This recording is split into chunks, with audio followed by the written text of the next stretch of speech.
अदाबर से मेरा नाम है फैसल कुरैशी और ये मेरा यूट्यूब चैनल है। एक अरसे तक मैंने टेलीविज़न पे टीवी प्रोग्राम्स होस्ट किए, लेकिन 2015 में आखिरकार मैं थक गया। और थक क्यों गया कि वो रिवायती बातें कर कर के, रिवायती सवाल कर कर के और रिवायती जवाब सुन सुन के कान पक गए। और सच्ची बात यह है कि उम्र के साथ साथ मैंने ये रियलाइज़ किया कि ये स्केड्यूल पे शो करना बड़ा मुश्किल काम होता है। और मैंने ये भी देखा कि पाकिस्तान की बेशतर आबादी अब टेलीविज़न के बजाय सोशल मीडिया पे अपना कंटेंट लेती है।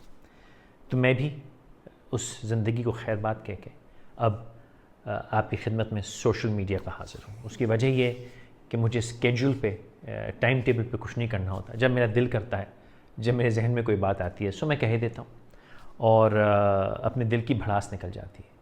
यूँ तो मुझे कोई ख़ास उम्मीद नहीं कि हमारे सियासतदान, हमारे लीडरान हमारी बातें सुन के कोई तब्दीली लाएंगे, लेकिन बहरहाल चलिए, दिल का गुबार तो हल्का हो जाता है।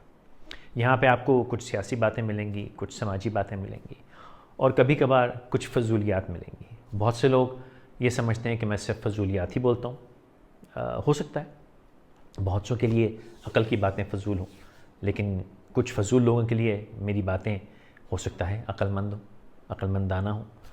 तो बहरहाल आपसे दरख्वास्त है कि ये सब्सक्राइब का बटन सब्सक्राइब कीजिए, ताकि जब भी मैं कोई दिल की भड़ास निकालूं या कोई बात करूं तो आपको टेलीफोन पे आपके एक छोटा सा अलर्ट आ जाए और आप वो वीडियो देख सकें। और मेरी आप सबसे दरख्वास्त है कि एक नहायत अच्छे अंदाज में, एक अच्छे माहौल में कमेंट्स दीजिए, डिस्कशंस कीजिए, इन मामलात पे बहस कीजिए, बात को आगे बढ़ाइए, लेकिन खुदारा अच्छे माहौल में। एक बार फिर सब्सक्राइब कीजिए ताकि आपसे यहाँ पर मुलाकात होती रहे।